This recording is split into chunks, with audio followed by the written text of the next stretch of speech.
The United States has cautioned Canada against backing out of its purchase of American-made F-35 fighter jets, warning it of potential fallout if the deal is scrapped. Prime Minister announced a major increase in military spending. Canada's Auditor General says the F-35 fighter jet program is proving far more costly than planned. Ottawa is sticking to its plan to buy Lockheed's F-35 fighter jets. So last week, Prime Minister Mark Carney ordered a review of Canada's contract to buy 88 F-35 fighter jets.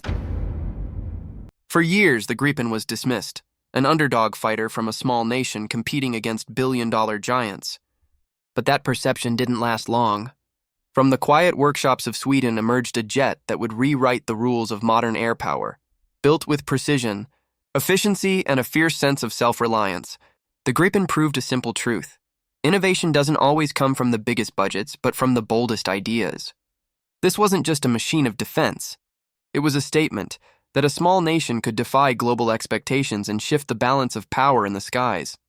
So, what pushed Sweden to build something so unconventional? And how did this aircraft become a silent disruptor among the world's most advanced jets? For decades, Canada's fighter fleet was living on borrowed time. The aging CF-18s, once the pride of the Royal Canadian Air Force, had served faithfully but were relics of another era. The world had changed. New threats, new technologies, and a new era of warfare demanded a new generation of aircraft. At first, the choice seemed obvious. The U.S. was already promoting its crown jewel, the F-35 Lightning II, a stealth fighter sold as the future of air dominance. It was sleek, futuristic, and backed by the world's most powerful military. To many, it wasn't just a fighter jet. It was a symbol of prestige and partnership. But far from the spotlight, in Sweden's Saab laboratories, a very different vision was taking shape. No billion-dollar campaigns, no political showmanship. Just a group of engineers driven by one belief, that the best jet wasn't necessarily the most expensive, but the most adaptable. They built it on efficiency, versatility, and independence. They called it the Gripen. Unlike aircraft designed to project global power, the Gripen was made to defend a nation's skies with intelligence and precision. Sweden's history of neutrality and self-reliance was built into every bolt and circuit. It was engineered to work independently, no foreign permissions, no hidden dependencies. When Canada began searching for a new fighter, Saab entered the race with quiet confidence.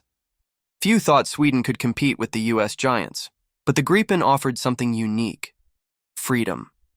Where the F-35 required massive bases, complex maintenance, and U.S. oversight, the Gripen thrived in simplicity. It could take off from highways, refuel in minutes, and operate in Arctic conditions. It didn't demand costly infrastructure, just a small crew and a stretch of road.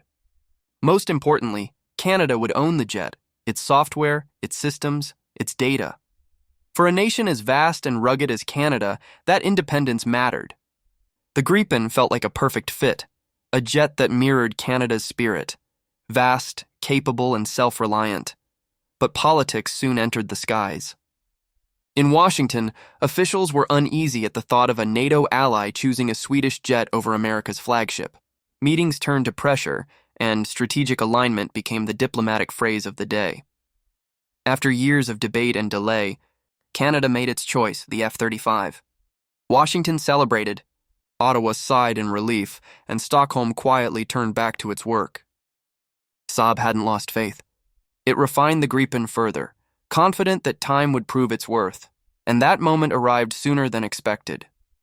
During a NATO exercise in Europe, the Gripen E, the newest version, joined some of the world's top jets, the Eurofighter Typhoon, France's Rafale, and America's F-35. Many expected it to perform well, but few expected what happened next. In electronic warfare drills, the Gripen E stunned observers. It didn't just evade radar, it toyed with it. Enemy systems failed to lock on. Missiles lost track. Radar screens lit up with ghost targets. Pilots described it as fighting a phantom, a jet that seemed everywhere and nowhere at once. While stealth fighters tried to disappear, the Gripen deceived. It manipulated radar signals, sent false data, and confused enemy systems until they no longer knew what was real. Sweden had found a way to make deception affordable, rewriting the rules of air combat. When those reports reached Canada, the reaction was uneasy.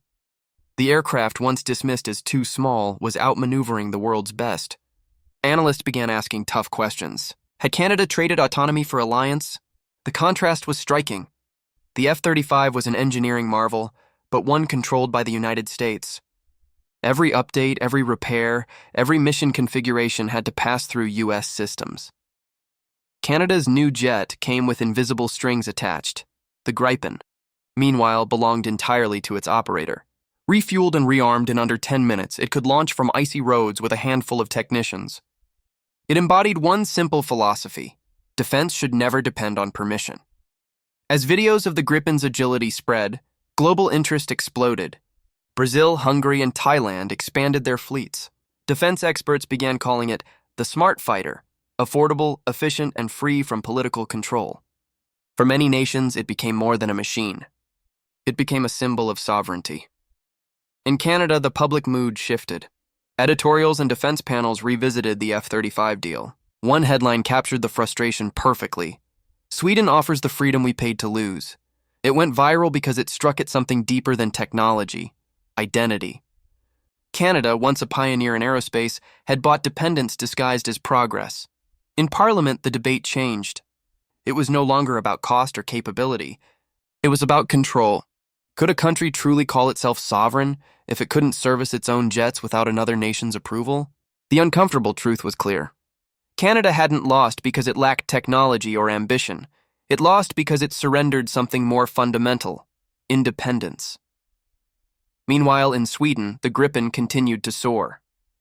It wasn't just a jet anymore. It was a message. Real strength doesn't come from size or spending. It comes from the ability to stand on your own. And as the world watches the rise of the Gripen, one thing has become undeniable: Sweden has quietly redefined what true power looks like in the skies. What are your thoughts? Share them in the comments, and don't forget to subscribe for more stories that reveal the hidden battles shaping our world.